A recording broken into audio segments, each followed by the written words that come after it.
నడిపించిన మార్గం అంతటిని. కాబట్టి వాళ్ళని చూడండి, అరణ్యములో ఎన్ని సంవత్సరాలు నడిపించినాడంటే వాళ్ళని 40 సంవత్సరాలు నడిపించినాడు కదా. కాబట్టి వాళ్ళని ఏమని చెప్తా ఉంటున్నాడంటే ఇక్కడ, ఈ 40 సంవత్సరములో నీ దేవుడైన యెహోవా నిన్ను నడిపించినాడు కాబట్టి నువ్వేం చేయాలంటే మీరు జ్ఞాపకం చేసుకోవాలి. కాబట్టి ఇప్పుడు కూడా మనం జ్ఞాపకం చేసుకొని ఆయన్ని ఆరాధించేటువంటి వారంగా మనం ఉంటురావాలి. అదే ఈ సమయం కదా. మనం గమనించినట్లయితే యూజువల్గా ఐటీ ఇండస్ట్రీలో బహుశా అన్ని ఇండస్ట్రీస్ అని చెప్పవచ్చు, ఇయర్ ఎండ్ అయితేనే ఏమవుతుంది, సంవత్సరం అంతం వస్తేనే ఏం చేస్తారు, అప్రైజల్స్ కదా, అప్రైజల్ ఇస్తారు కదా, అవునా కదా. ఇయర్ ఎండ్ అప్రైజల్ అనేది ఉంటుంది లేదా? ఉంటుంది, ఖచ్చితంగా ఉంటుంది. కాబట్టి ఆ సంవత్సరం అంతా నువ్వు ఎట్లా పర్ఫామ్ చేసినావు, ఏం చేసినావు, కంపెనీకి ఎంత వాల్యూగా ఉన్నావు అనేటువంటిది దాన్ని బేస్ చేసుకుని ఏం చేస్తారు, అప్రైజల్ ఇస్తారు. నెక్స్ట్ సంవత్సరానికి ఎంత జీతం పెంచాలా, లేకపోతే ఎంత బోనస్ ఇవ్వాలా, ఇవన్నీ కూడా డిసైడ్ చేస్తారు కదా. కాబట్టి ఒకసారి మనం కూడా జ్ఞాపకం చేసుకుంటూ వద్దాం. ఒకవేళ దేవుడే మనకు ఈ ఇయర్ ఎండ్ అప్రైజల్ ఇస్తారని అనుకోండి, మనం దేవుని దగ్గర నిలబడతా ఉన్నాం అనుకోండి కదా, అప్రైజల్ కోసం మనకి ఎన్ని పాయింట్లు వస్తాయి కదా. మనం ఆల్రెడీ చూసుకుంటా వచ్చినాము. ఈ యొక్క ఒప్పుకోలు ప్రార్థన, ఆ యొక్క మనము ఆ వాక్యం వింటా వచ్చినాం కదా. మనము ఎన్ని పాయింట్లు సంపాదించుకోగలుగుతా ఉన్నాం, దట్ ఈస్ వెరీ ఇంపార్టెంట్. కాబట్టి మనల్ని మనం అందుకే ప్రతిష్ఠించుకునేటువంటి వారంగా మనం ఉంటురావాలి. నూతన సంవత్సరంలో కూడా మనము అడుగు పెట్టే కంటే ముందు మనల్ని మనం ఆ విధంగా ప్రతిష్ఠించుకొని, కాబట్టి ఒక్కసారి మనం జ్ఞాపకం చేసుకుంటే దేవుడు ఒక్కసారి కూడా మన ముందరికి వచ్చి, నువ్వు ఏం చేసినావు ఈ సంవత్సరం అంతా నా కొరకై, ఎంతగా పర్ఫామ్ చేసినావు అని అడిగితే మనం 1-2 పాయింట్లన్నా చెప్పగలిగేటట్టు ఉండాలి కదా. ఆ విధంగా చెప్పలేకపోతే అది ఎంతో దయనీయమైనటువంటి పరిస్థితి. అది మనము రక్షించబడి కూడా మనము ఏ విధంగా కూడా ఉపయోగం లేనటువంటి పరిస్థితి. కాబట్టి ఆ విధంగా ఉండకూడదని దేవుడు కోరుకుంటా వస్తూ ఉంటున్నాడు. కాబట్టి ఆ విధంగా మనం ఉండునట్లు దేవుడు మనకు సహాయం చేయనుగాక కొత్త సంవత్సరంలో. కాబట్టి ఇక్కడ మనం గమనించినట్లయితే యెహోవా నిన్ను నడిపించిన మార్గం అంతటిని జ్ఞాపకం చేసుకునుము. మనం జ్ఞాపకం చేసుకునేటువంటి వారంగా మనం ఉంటురాలి కదా. లూకాసు వార్తలో మనం గమనించినట్లయితే 17 అధ్యాయము 11వ వచనం నుంచి 19వ వచనం వరకు అక్కడ కొంతమంది ఉన్నారు. ఎవరు వాళ్ళు? కుష్ఠరోగులు. 10 మంది కుష్ఠరోగులు ఉన్నారు. వాళ్ళు ఏం చేసినారు? యేసుక్రీస్తు ప్రభు వారిని చూస్తానే దూరము నుంచే వాళ్ళు ఏమన్నారు? యేసుక్రీస్తు ప్రభు వారిని పిలుస్తా వచ్చినారు, దూరం నుంచే పిలుస్తా వచ్చినారు. ఆయన అడుగుతా వచ్చినాడు, మీరు స్వస్థత పొందాలనుకుంటున్నారా అంటే అవును. అయితే ఏం చెప్తా వచ్చినాడంటే, మీరు వెళ్ళి యాజకులకి మిమ్మల్ని మీరు కనపరుచుకోండి అని చెప్పినాడు. 10 మంది కూడా ఏం చేసినారు? 10 మంది కూడా యేసుక్రీస్తు ప్రభు వారి మాటకు విధేయత చూపించినారు కదా. విధేయత చూపించి యాజకులకి కనపరుచుకోవడానికి వాళ్ళు వెళ్తా వచ్చినారు. వెళ్తున్నప్పుడే ఏమైనారు? వాళ్ళు శుద్ధులైనారు. కానీ ఎంతమంది ఎనికి వచ్చినారు? ఒక్కడే వచ్చినాడు ఎనికి కదా. ఒకే ఒకడు వచ్చినాడు. కాబట్టి అతను కూడా ఏమని రాయబడింది? అన్యుడు. కాబట్టి అన్యుడైనటువంటి ఆ వ్యక్తి వచ్చినాడు. అంతకుముందు దూరంగా నిలబడి యేసుక్రీస్తు ప్రభు వారి వైపు చూసి కేకలు వేస్తూ ఉంటున్నారు. అయితే మీరు చూడండి, ఆ భాగాల్లో చదివిన తర్వాత ఆ ఒక్కడు తర్వాత వచ్చి ఎక్కడికి వచ్చినాడు? యేసుక్రీస్తు ప్రభు వారి యొక్క పాదాల దగ్గరికి వచ్చి ఆ పాదాల మీద పడి ఆయన ఏం చేస్తా వచ్చినాడు? కృతజ్ఞతాస్తుతులు చెల్లిస్తా వచ్చినాడు. కాబట్టి అది దేవుణ్ణి ఆరాధించడము, లేకపోతే దేవునికి కృతజ్ఞతలు చెప్పడం అంటే అది ఆ ఎక్స్పీరియన్స్ అది కదా. అంతకుముందు ఎక్కడ ఉన్నారు? వాళ్ళు దూరంగా ఉన్నారు కదా. కాబట్టి ఎప్పుడైతే దేవుణ్ణి స్తుతించడానికి ఆ యొక్క అన్యుడు తిరిగి వస్తా వచ్చినాడు, ఆ కుష్ఠరోగి బాగైన తర్వాత తిరిగి వస్తా వచ్చినాడు, ఎక్కడున్నాడు? పాదాల దగ్గర ఉన్నాడు కదా. మనము దేవుణ్ణి ఆరాధించడము అంటే ఆయన పాదాల దగ్గర ఉండడం కదా. ఆమె కూడా ఏం చేసింది? ఆ స్త్రీ ఆయన పాదముల దగ్గరికి వచ్చి కదా ఆ యొక్క అత్తరు జటామాంసిని ఆయన పాదాల మీద పోసి తల వెంట్రుకలతో తుడిచింది. కాబట్టి ఆరాధన అంటే, లేకపోతే ఆయన దేవునికి కృతజ్ఞతాస్తుతులు చెల్లించడం అంటే, దేవుణ్ణి స్తుతించడం అంటే ఆయన పాదాల దగ్గరికి రావడమే. కాబట్టి మనం అది చేయలేకపోతే ఆయన పాదాల దగ్గరికి రానట్టే కదా. కాబట్టి ఆ యొక్క మిగిలిన 9 మంది ఏమైతే వచ్చినారు, ఆయన పాదాల దగ్గరికి వచ్చేటువంటి ఆ యొక్క భాగ్యాన్ని కోల్పోతా వచ్చినారు. అందుకే తర్వాత ఆ తర్వాత ఆయన ఆ స్తుతించిన తర్వాత, కృతజ్ఞతాస్తుతులు చెల్లించిన తర్వాత ఏమంటాడంటే, నీ విశ్వాసము నిన్ను స్వస్థపరిచింది. ఎందుకన్నాడు? ఆల్రెడీ స్వస్థత పొందినాడు కదా, మళ్ళీ నీ విశ్వాసం నిన్ను స్వస్థపరిచిందని ఎందుకన్నాడు? Exactly, this is a spiritual heal. ఇది స్పిరిచువల్ హీలింగ్. అది ఆ 9 మంది ఆ స్పిరిచువల్ హీలింగ్ ని మిస్ అయినారు.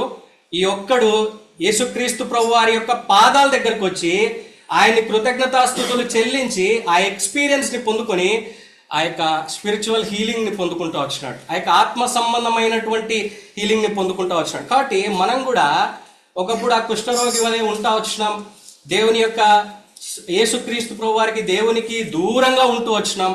అటువంటి మనల్ని ఆయన దగ్గరికి తీసుకొస్తూ వచ్చినాడు. ఆయన పాదాల దగ్గర ఉన్నాము. ఆయన పాదాల దగ్గర ఉన్నప్పుడు మనం ఏం చేయాలా? ఆయన్ని ఆరాధించాలి. మనం మౌనంగా ఉంటే మనం ఏమైపోతాం? మళ్ళీ దూరం అయిపోతాం. కాబట్టి ఆయన ఆరాధించేటువంటి వారంగా మనం ఉంటున్నాం. కాబట్టి మనము నూతన సంవత్సరంలో మనం ఆయన్ని జ్ఞాపకం చేసుకొని కదా, కాబట్టి మనము జ్ఞాపకం చేసుకొని ఆయనకి కృతజ్ఞతాస్తుతులు చెల్లించేటువంటి వారంగా మనం ఉంటున్నాం. చూడండి, ఇక్కడ మనం గమనించినట్లయితే ఈ యొక్క 8వ అధ్యాయంలో ఇశ్రాయేలీయుల పట్ల ఆయన చేసినటువంటి కార్యాలన్నింటినీ కూడా ఇక్కడ తెలియజేస్తూ ఉంటున్నారు. చూడండి, మొట్టమొదటిగా ద్వితీయోపదేశ కాండము 8వ అధ్యాయం 4వ వచనం. ఈ 40 సంవత్సరములు నీవు వేసుకున్న బట్టలు పాతగిల్లలేదు, నీ కాలు వాయలేదు కదా. అంతేకాదు, తర్వాత చూడండి ఇంకొక వచనం, 15వ వచనం. తాపకరమైన పాములను తేళ్లును కలిగి ఎడారి అయి నీళ్లు లేని భయంకరమైన ఆ గొప్ప అరణ్యములో ఆయన నిన్ను నడిపించను. చాలు. చూడండి, ఇక్కడ మనం గమనించినట్లయితే ఈ 40 సంవత్సరములు నీవు వేసుకున్న బట్టలు పాతగిల్లలేదు, నీ కాలు వాయలేదు కదా. కాబట్టి దేవుడు ఇశ్రాయేలీయుల పక్షాన ఏ విధంగా ఉంటూ వచ్చినాడు అనేటువంటి విషయాలు ఇక్కడ జ్ఞాపకం చేయబడుతూ వచ్చినాయి. 40 సంవత్సరాలు వాళ్ళు ఎక్కడ ఉంటా వచ్చినారు? అరణ్యంలో ఉంటా వచ్చినారు, ఎడారి ప్రాంతాల్లో ఉంటా వచ్చినారు. అయినప్పటికి కూడా వాళ్ళ బట్టలు ఏం కాలేదంట, బట్టలు పాతగిల్లలేదు. అంతేకాదు, కాళ్ళు 40 సంవత్సరాలు నడిచినాడంటే అర్థం చేసుకోండి కదా. మనమైతే సగం అరిగిపోతాం కదా, కానీ వాళ్ళ కాళ్ళు కూడా వాయలేదంట. కాబట్టి దేవుడు వారి మధ్య చేసినటువంటి ఆ యొక్క విషయాలని ఏం చెప్తున్నాడంటే, మోషే చెప్తాను, మీరు జ్ఞాపకం చేసుకోవాలి, మీరు జ్ఞాపకం చేసుకోండి అని చెప్తా ఉంటున్నాడు. కాబట్టి చూడండి, ఇది ఏం తెలియజేస్తూ ఉంటుందంటే, దేవుడు వాళ్ళని ఏ విధంగా రక్షిస్తూ వచ్చినాడో, ఏ విధంగా కాపాడుతూ వచ్చినాడో, ఏ విధంగా వారిని భద్రపరుస్తూ వచ్చినాడో ఆ విషయాలని తెలపరుస్తూ వచ్చినాడు. అందుకే 15వ వచనంలో కూడా మనం గమనించినట్లయితే, ఆ తాపకరమైన పాములను తేళ్లును కలిగి ఎడారి నీళ్లు లేని భయంకరమైన ఆ గొప్ప అరణ్యములో ఆయన నిన్ను. కాబట్టి మనం కూడా ఒక్కసారి మనం జ్ఞాపకం చేసుకున్నట్లయితే, గడిచినటువంటి సంవత్సరంలో అనేక మార్లు దేవుడు ఎన్ని సందర్భాల్లో నిన్ను నన్ను రక్షించినాడో, నిన్ను నన్ను కాపాడినాడో, నిన్ను నన్ను భద్రపరిచినాడో ఆ విషయాలన్నిటిని కూడా మనము ఏం చేయాలి? జ్ఞాపకం చేసుకొని ఆయన్ని ఆరాధించాలా, ఆయన స్తుతించాలా, ఆయన గణపరిచేటువంటి వారంగా మనం ఉంటున్నాం కదా. ఎన్ని సందర్భాల్లో ఆయన మనల్ని రక్షిస్తూ వచ్చినాడు కదా. కాబట్టి ఆ విధంగా మనము జ్ఞాపకం చేసుకునేటువంటి వారంగా మనం ఉంటున్నాం. చూడండి, ద్వితీయోపదేశ కాండము 11వ అధ్యాయం 12వ వచనం.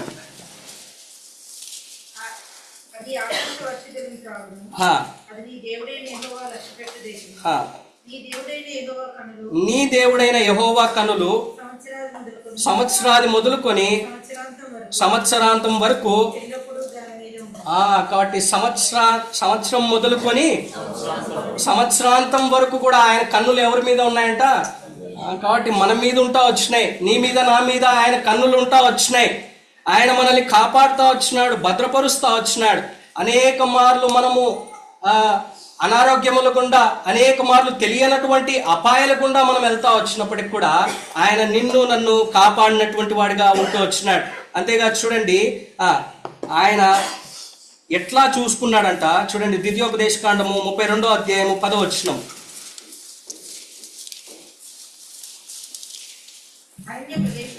అరణ్య ప్రదేశంలోను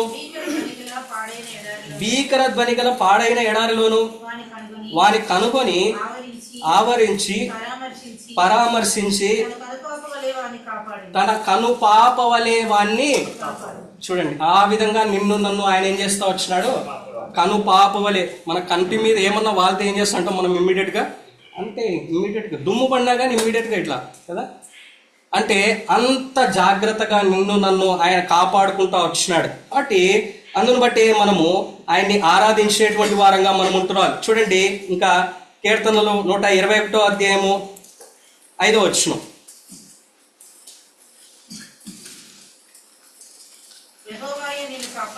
యెహోవాయే నిన్ను కాపాడువాడు. ఎట్లా ఉన్నాడంట, నీడగా ఉన్నాడంట కదా. ఆయనే మనల్ని కాపాడేటువంటి వాడు. అంతేకాదు శారీరకంగా కూడా ఆయన మనల్ని రక్షిస్తూ వచ్చినాడు, కాపాడుతూ వచ్చినాడు, భద్రపరుస్తూ వచ్చినాడు. అంతేకాదు ఆయన మనల్ని ఇంకా ఆత్మీయ విషయాల్లో కూడా మనల్ని భద్రపరుస్తూ వచ్చినాడు. చూడండి తిమోతికి రాసినటువంటి 2వ పత్రిక 4వ అధ్యాయము 18వ వచనం. ప్రభు ప్రతి దుష్కార్యము నుండి నన్ను తప్పించి, కాబట్టి ప్రతి దుష్కార్యము నుండి మనల్ని ఏం చేస్తూ వచ్చినాడంట, ఇంగ్లీష్లో అయితే ఫ్రమ్ ఆల్ ఈవిల్ అని ఉంది. ప్రతి ఒక్క దుష్కార్యము నుంచి, ఫ్రమ్ ఆల్ ఈవిల్ ఆయన ఏం చేస్తూ వచ్చినాడంటే నిన్ను నన్ను ఆయన కాపాడుతూ వచ్చినాడు, భద్రపరిచినటువంటి వాడిగా ఉంటూ వచ్చినాడు కదా. మనకందరికి కూడా తెలిసినటువంటి పరిచయమైనటువంటి కథే, ఈ స్టోరీనే నేను మళ్ళీ చెప్పాలనుకుంటా ఉన్నాను. లూకా సువార్త 10వ అధ్యాయం 30వ వచనం నుంచి 35వ వచనం వరకు ఎవరి గురించి ఉంది? గుడ్ సమరిటన్ కదా, మంచి సమరియన్ కథ ఉంది కదా. ఒక మనుషుడు ఎక్కడి నుంచి ఎక్కడికి పోతా ఉన్నాడంట, యెరూషలేము నుంచి యెరికో పట్టణానికి పోతా ఉన్నాడు. పోతా ఉన్నప్పుడు ఏమైంది, దొంగలు వచ్చి దొంగల చేత కొట్టబడతా వచ్చినాడు. ఫస్ట్ ఎవరు వచ్చినారు, యాజకుడు వచ్చినాడు, తర్వాత లేవీయుడు వచ్చినాడు కదా. తర్వాత ఎవరు వచ్చినారు, సమరయుడు వచ్చినాడు కదా. సమరయుడు ఏం చేసినాడు చూసి మొట్టమొదటిగా ఏం చేసినాడు, తన గాయాలని ఫస్ట్ ఎయిడ్ చేసినాడు. ఫస్ట్ ఎయిడ్ చేసిన తర్వాత ఎక్కడికి తీసుకెళ్ళినాడు, పుటకుల ఇంటికి తీసుకెళ్ళి అక్కడ పెట్టి అక్కడ కూడా ఏం చేస్తూ వచ్చినాడు, బాగు చేయమని వాళ్ళకి కావాల్సినటువంటి డబ్బులన్నీ ఇచ్చి ఆ విధంగా సాయం చేస్తూ వచ్చినాడు. తను బాగుపడిన తర్వాత మళ్ళీ వచ్చి ఏం చేసినాడు. కాబట్టి చూడండి, ఒక్కసారి మనం జ్ఞాపకం చేసుకుంటూ వస్తాం. గడిచినటువంటి సంవత్సరంలో ఎన్నోసార్లు మనము కదా ఎక్కడి నుంచి ఎక్కడికి ప్రయాణం చేసినాం, యెరూషలేము నుంచి కదా ప్రయాణం చేసినావా లేదా? నా మటుకు నేనైతే చాలాసార్లు ప్రయాణం చేసిన కదా. ఎన్నోసార్లు మనం ఏమైతే వచ్చినాం, దొంగల చేత, దొంగ ఎవరు ఇక్కడ, సాతాను చేత కొట్టబడతా వచ్చినాం. ఎంత కొట్టబడతా వచ్చినా చావు దెబ్బలు తింటా వచ్చినాం కదా. అటువంటి పరిస్థితిలో ఉన్నటువంటి నిన్ను నన్ను ఆయన ఏం చేస్తూ వచ్చినాడు, మొట్టమొదటిగా వచ్చి ఆయన ఏం చేసినాడు, ఎవరూ పట్టించుకోలే, నిన్ను నన్ను ఎవరూ పట్టించుకోలే. అయితే ఆయన ఏం చేస్తూ వచ్చినాడు, ఆయన వచ్చి మన గాయాల్ని కట్టినాడు. కాబట్టి తిరిగి మనల్ని ఎక్కడ చేరుస్తూ వచ్చినాడు, పూటకూల వాని ఇంట్లో చేరుస్తూ వచ్చినాడు, అంటే సంఘంలో మనల్ని చేరుస్తూ వచ్చినాడు. చేర్చి ఆ విధంగా నిన్ను నన్ను తిరిగి వాక్యము చేత ఏం చేస్తూ వచ్చినాడు, తిరిగి పునరుద్ధీకరిస్తూ వచ్చినాడు, బాగు చేస్తూ వచ్చినాడు, భద్రపరుస్తూ వచ్చినాడు, కాపాడుతూ వచ్చినాడు.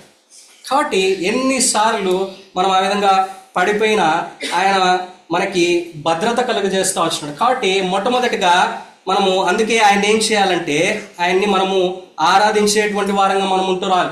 ఆయన మనకి ఈ సంవత్సరం అంతట్లో కూడా అనేక సార్లు మనల్ని కాపాడినటువంటి వాడిగా ఉంటూ వచ్చినాడు, భద్రపరిచినటువంటి వాడిగా ఉంటూ వచ్చినాడు.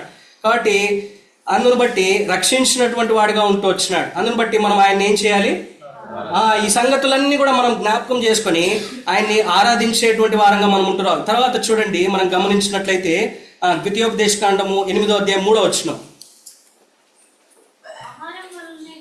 ఆహారం వలనే గాక యెహోవా సెలవిచ్చిన ప్రతి మాట వలన ఆ నరులు బ్రతుకుదురని ఆ నీకు తెలియజేయుటకు ఆ ఆయన నిన్ను అనచి ఆ నీకు ఆకలి కలుగచేసి ఆ నీవే గాని ఆ నీ పితరులే గాని ఆ ఎన్నడూ ఎరుగని మన్నాతో నిన్ను పోషించెను. ఎన్నడూ ఎరుగనటువంటి మన్నాతో ఏం చేసినాడంట? వాళ్ళని పోషిస్తా వచ్చినాడంట. అంతేకాదు 15వ వచనం చివరి భాగంలో కూడా మనం గమనించినట్లయితే రాతి బండ నుండి నీకు నీళ్లు తెప్పించినాడంట కదా.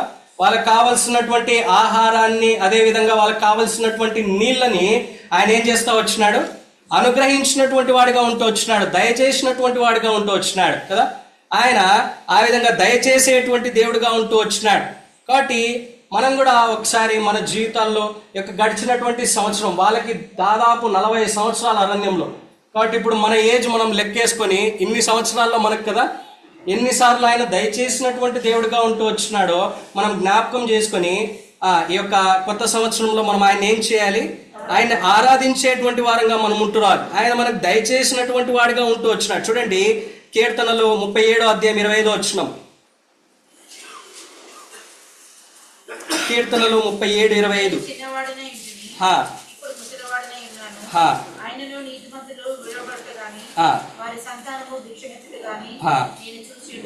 కాబట్టి చూడండి, అయినను నీతిమంతులు విడవబడుట గాని వారి సంతానము భిక్షమెత్తుట గాని నేను చూచి ఉండలేదు.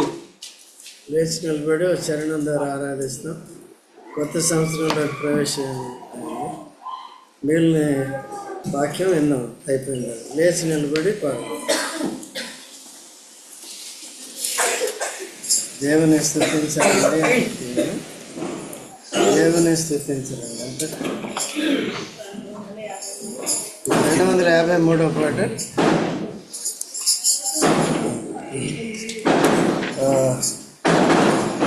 రెండవ చరణం, 4వ చరణం, 2వ చరణం, 4వ చరణం, 7వ చరణం.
సంవత్సరమున కాపాడెను.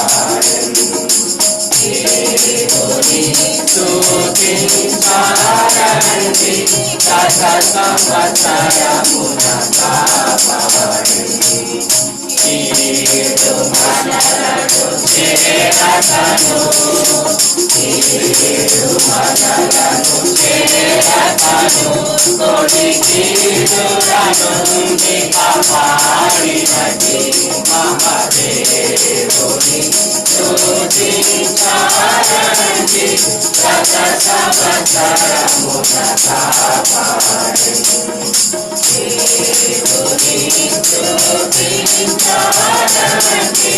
శత సంవత్సరమున కాపాడి.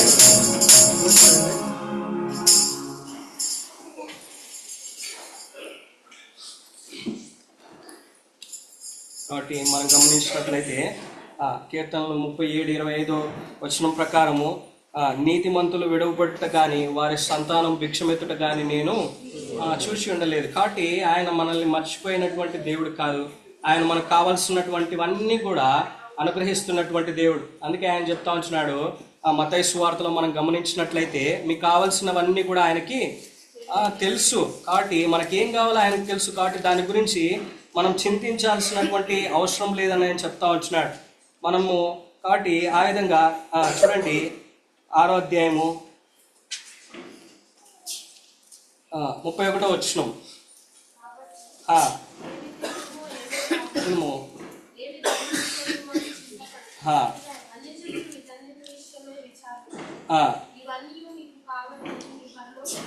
ఇవన్నీ మీకు కావాలని మీ పరలోకపు తండ్రికి తెలియను. కాబట్టి మనకి ఏం కావాలో ఆయనకు తెలుసు. కాబట్టి ఆయన మనకు అవన్నీ కూడా దయచేసేటువంటి వాడు. ఆయన దయచేసేటువంటి దేవుడిగా ఉంటూ వచ్చినాడు. ఇశ్రాయేలీయులకు కూడా ఆనాడు అరణ్యములో వాళ్ళు ఎంత సనిగినప్పటికీ గొనిగినప్పటికీ కూడా వాళ్ళకి ఏం దయచేస్తా వచ్చినాడు? నిరంతరం కూడా ఏం దయచేసినాడు? ప్రతి దినము కదా, దినదినము వాళ్ళకి ఏం దయచేస్తా వచ్చినాడంటే మన్నాను దయచేస్తా వచ్చినాడు. అంతేకాదు బండ నుంచి ఏం చేసినాడు? నీళ్ళని దయచేసినటువంటి వాడుగా ఉంటూ వచ్చినాడు కదా. మనకు కూడా ఈ విధంగా మనకు కావాల్సినటువంటి శారీరకంగా కావాల్సినటువంటివన్నీ కూడా ఆయన ఎరిగినటువంటి దేవుడు. అంతేకాదు మన ఆత్మ సంబంధమైనటువంటి విషయాలు కూడా ఆయన ఎరిగినటువంటి వాడు. చూడండి యోహాను సువార్త 6వ అధ్యాయం 5వ వచనం. యోహాను సువార్త 6వ అధ్యాయం 5వ వచనం. కాబట్టి యేసు కనులెత్తి చూచి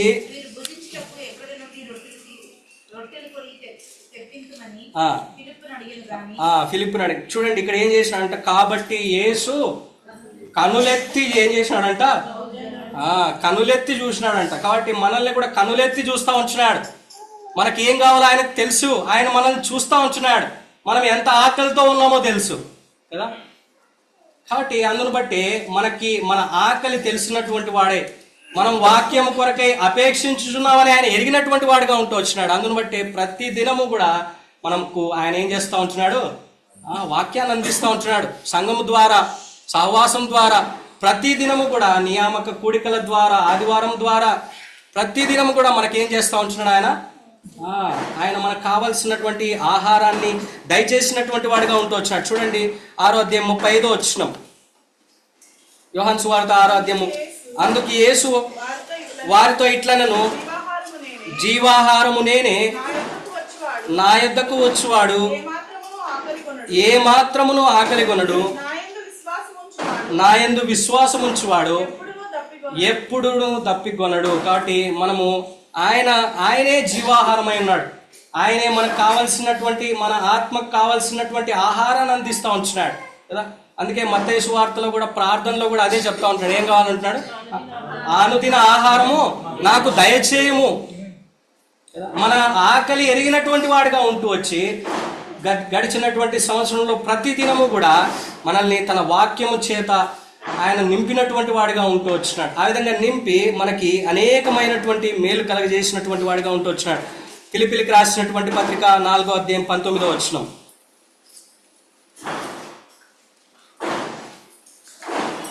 కాగా దేవుడు తన ఐశ్వర్యము చొప్పున క్రీస్తు యేసునందు మహిమలో మీ ప్రతి అవసరమును తీర్చును. మన ప్రతి అవసరాన్ని ఆయన ఎవరిలో తీరుస్తూ ఉంటున్నాడు? యేసుక్రీస్తు ప్రభు వారిలో ఆయన మనకి తీరుస్తూ వచ్చినాడు. కాబట్టి ఆయన మనకు దయచేసేటువంటి దేవుడిగా ఉంటూ వచ్చినాడు. ఈ సంవత్సరం అంతా కూడా మనకు కావాల్సినటువంటివన్నీ కూడా ఆయన దయచేసినటువంటి వాడిగా ఉంటూ వచ్చినాడు. మనకు కావాల్సినటువంటివన్నీ కూడా ఆయన ఇచ్చినటువంటి వాడిగా ఉంటూ వచ్చినాడు. మనం ఎంత ఆకలిగా ఉన్నామో, ఎంత దప్పికొన్నామో ఆయన ఎరిగి ఆయన మనకు అన్ని కూడా యేసుక్రీస్తు ప్రభు వారిలో మనకు దయచేసినటువంటి వాడిగా ఉంటూ వచ్చినాడు. కాబట్టి ఉదయకాల సమయంలో మనము నూతన సంవత్సరంలో ఆయన్ని అందును బట్టే మనం ఆయన్ని ఆరాధించేటువంటి వారంగా మనం ఉంటున్నాం. తర్వాత చూడండి, మనం గమనించినట్లయితే నిర్గమాకాండము 13:21 నిర్గమాకాండము 13:21 వాళ్ళు పగలు రాత్రియు ప్రయాణం చేయనట్లుగా యెహోవా త్రోవలో వారిని నడిపించుటకై పగటి వేళ మేఘస్తంభములోను వారికి వెలిగించుటకు రాత్రి వేళ అగ్నిస్తంభములోను ఉండి వారికి ముందుగా నడుచుచు ఎక్కడ నడిచినాడంట? వాళ్ళకి ముందుగా నడిచినాడంట కదా. కాబట్టి చూడండి, అందుకే మోషే అంటా వచ్చినాడు, దేవునితో ఏమంటా వచ్చినాడంటే, నీ సన్నిధి లేకపోతే అసలు మమ్మల్ని ముందుకు కూడా కదిలియద్దు, ఒక అడుగు కూడా వేయనియద్దని చెప్తా వచ్చినాడు కదా. అప్పుడు దేవుడు ఏం చెప్తా వచ్చినాడు, నా సన్నిధి మీకు ఎప్పుడు కూడా ఉంటుంది, నేను మీకు ముందుగా నడుస్తూ వస్తాను, నేను మీకు ముందుగా నడుస్తూ వస్తాను, నా సన్నిధి ఎప్పుడు కూడా మీతో కూడా ఉంటుంది అని మోషేకి వాగ్దానం చేస్తూ వచ్చినాడు. వాగ్దానం చేసినటువంటి రీతిగానే ఏం చేస్తూ వచ్చినాడంటే, పగలు మేఘస్తంభముగా రాత్రి అగ్నిస్తంభముగా వారితో కూడా ఉంటా వచ్చినాడు. చూడండి, ద్వితీయోపదేశకాండము 1:31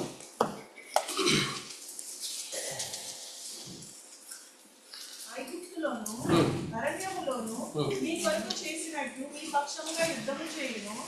మీరు ఈ చోటికి చేరి వరకు వచ్చిన మార్గం అంతటిలోను మనుషుడు తన కుమారుని ఎత్తుకొనున్నట్టు మీ దేవుడైన యెహోవా మిమ్మల్ని ఎత్తుకొని వచ్చిన సంగతి మీరు ఎరుగుదురని మీతో చెప్పి. చూడండి ఎట్లా ఏం చేసినాడంట, వాళ్ళని కుమారుణ్ణి ఎత్తుకొనున్నట్లు.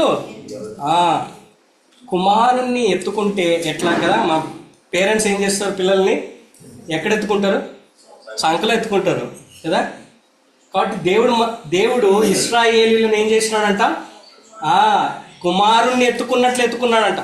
కాబట్టి ఆయన సన్నిధి నిరంతరము, కాబట్టి మనతో కూడా ఉంటూ వచ్చి మనల్ని కూడా ఏం చేస్తా వచ్చినాడు, ఈ సంవత్సరం అంతా కూడా, గడిచినటువంటి సంవత్సరం అంతా కూడా మనల్ని ఏం చేస్తా వచ్చినాడు, కుమారుణ్ణి ఏ విధంగా అయితే సంకలో ఎత్తుకుంటూ వచ్చినాడో నిన్ను నన్ను కూడా ఆయన ఏం చేసినాడు, ఆయన ఎత్తుకొని మనల్ని ఏం చేస్తా వచ్చినాడంటే, ఈ సంవత్సరంలోంచి నూతన సంవత్సరంలోనికి మనల్ని దాటింపజేస్తూ వచ్చినాడు, ప్రవేశింపజేస్తూ వచ్చినాడు కదా. ఆయన మనకు ముందుగా నడుస్తూ వచ్చినాడు, మనకు ముందుగా నడిచి ఆయన ఆ విధంగా కలగజేసినటువంటి వాడిగా ఉంటూ వచ్చినాడు. కాబట్టి ఆయన యొక్క సన్నిధి నిరంతరము కూడా మనతో కూడా ఉంటా వచ్చింది, నిత్యము కూడా ఆయన సన్నిధి మనతో కూడా ఉంటా వచ్చింది. కాబట్టి ఉదయకాల సమయంలో మనం అందును బట్టి ఆయన్ని ఆరాధించేటువంటి వారంగా మనం ఉంటున్నారు. చిన్నపిల్లల్ని మనము ఒక రూమ్లో, డార్క్ రూమ్లో పడేసాం అనుకోండి, ఏమవుతారు? భయపడతారు. అదే మనం పక్కన ఉన్నాం అనుకోండి, ఏమవుతుంది? ధైర్యంగా ఉంటారు కదా. కాబట్టి దేవుడు కూడా అదే చేస్తూ వచ్చినాడు కదా. అందుకే కీర్తనాకారుడు అంటాడు, దావీదు అంటాడు, గాఢాంధకారపు లోయలో నేను ఏం అపాయమునకును భయపడను. ఎందుకు భయపడట్లే? అది ఆయన మనకు తోడుగా ఉంటా వచ్చినాడు, పక్కనే ఉన్నాడు, ముందుగా ఉన్నాడు. మనల్ని ఎట్లా ఎత్తుకుంటున్నాడంటే, కుమారుని వలె మనల్ని ఎత్తుకొని ఆయన మనల్ని ఎత్తుకొని వస్తూ ఉంటున్నాడు. కాబట్టి అందును బట్టి భయపడాల్సినటువంటి అవసరం లే కదా. అంతేకాదు, చూడండి మత్తయి సువార్త 28:20 మత్తయి సువార్త 28:20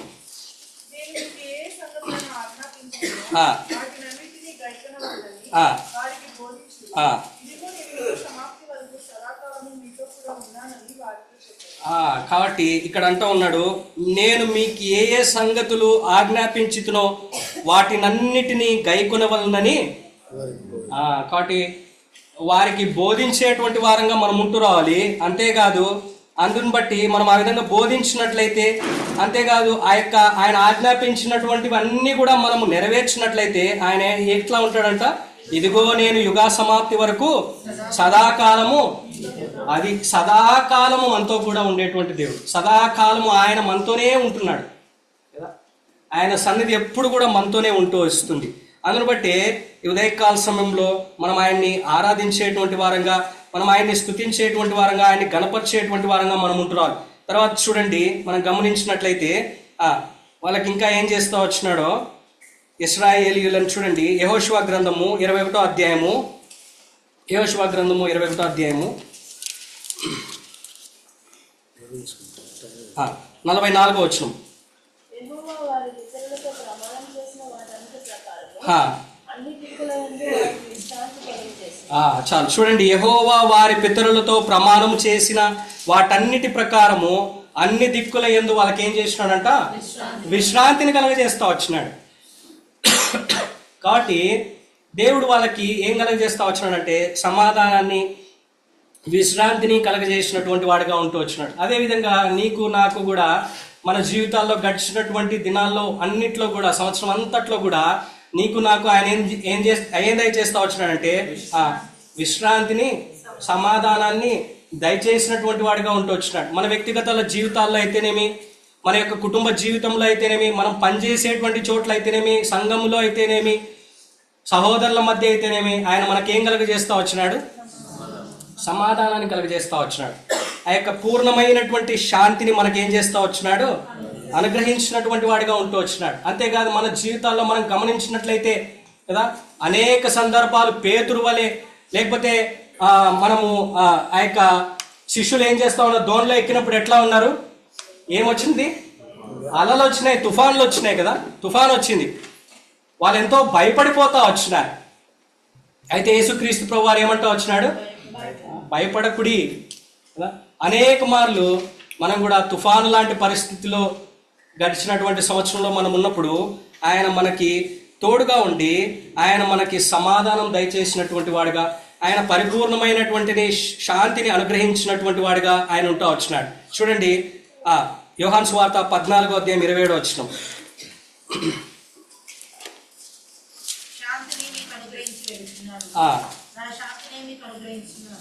కాబట్టి శాంతిని మీకు అనుగ్రహించి వెళ్ళుచున్నాను, నా శాంతినే మీకు అనుగ్రహించుచున్నాను.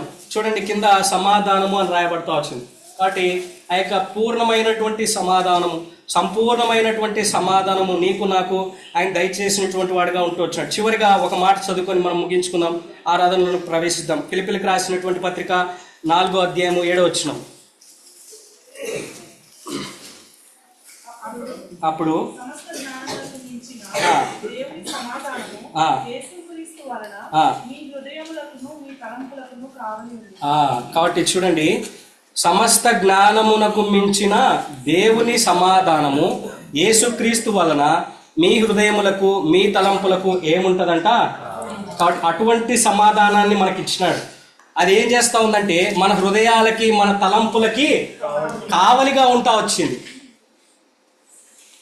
అటువంటి పరిపూర్ణమైనటువంటి సమాధానము, అటువంటి సంపూర్ణమైనటువంటి శాంతిని నీకు నాకు ఆయన అనుగ్రహించినటువంటి దేవుడుగా ఉంటూ వచ్చినాడు.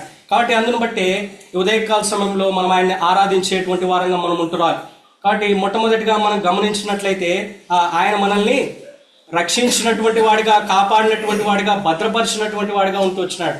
గాడ్స్ ప్రొటెక్షన్ కదా, ఆ యొక్క గాడ్స్ ప్రొటెక్షన్ మనకి సంవత్సరం అంతా కూడా ఉంటా వచ్చింది. తర్వాత మనం గమనించినట్లయితే ఇంకా ఏం చేస్తూ వచ్చిన, ఆయన దయచేసినటువంటి దేవుడిగా ఉంటూ వచ్చినాడు కదా. అంటే మనకు కావాల్సినటువంటివన్నీ కూడా అనుగ్రహించినటువంటి వాడిగా ఉంటూ వచ్చినాడు. అంటే provision, he provision does, God's provision. తర్వాత మనం గమనించినట్లయితే ఏం చేసినాడు ఆయన మనకి ఆయన సన్నిధి మనతో కూడా ఉంటూ వచ్చింది. దేవుని సన్నిధి ఈ సంవత్సరం అంతా, గడిచినటువంటి సంవత్సరం అంతా కూడా నీతో నాతో కూడా ఉంటూ వచ్చింది. God's presence is with us all the time. అంతేకాదు ఆయన మనకి ప్రమాణం చేస్తూ వచ్చినాడు, లేకపోతే ఆయన మనకి వాగ్దానం చేస్తూ వచ్చినాడు. ఏమనంటే సదాకాలము మీతో కూడా ఉంటాను, మీ ముందరే నడుస్తూ ఉంటాను అని ఆయన మనకి వాగ్దానం చేసినటువంటి వాడిగా ఉంటూ వచ్చినాడు. కాబట్టి ఆ విధంగా ఆయన యొక్క సన్నిధి మనతో కూడా ఉంటూ వచ్చింది. తర్వాత చివరిగా మనం గమనించినట్లయితే ఆయన ఏం చేసినాడు, ఆయన సమాధానాన్ని మనకు అనుగ్రహిస్తూ వచ్చినాడు. God's peace. కాబట్టి ఆ యొక్క సమాధానాన్ని నీకు నాకు ఆయన అనుగ్రహించినటువంటి వాడిగా ఉంటూ వచ్చినాడు. మనం గమనించినట్లయితే ఇవన్నీ కూడా మన జీవితాల్లో ఆయన నెరవేర్చినటువంటి వాడిగా గడిచినటువంటి ఈ యొక్క సంవత్సరం మాత్రమే కాదు, కానీ గడిచినటువంటి అన్ని సంవత్సరాల్లో కూడా ఆయన ఆ విధంగా నమ్మకంగా ఉంటూ వచ్చినాడు. అనేక మార్లు నువ్వు నేను నమ్మదగని వారంగా ఉండినప్పటికీ కూడా ఆయన నమ్మదగిన వాడుగా ఉంటూ వచ్చినాడు. కాబట్టి ఉదయకాల సమయంలో అవి జ్ఞాపకం చేసుకుని ఆయన ఆరాధించేటువంటి వారంగా ఉంటూ ఉంటాం. ఆ విధంగా ఆరాధించినట్లు దేవుడు మనకు సహాయం చేయండి.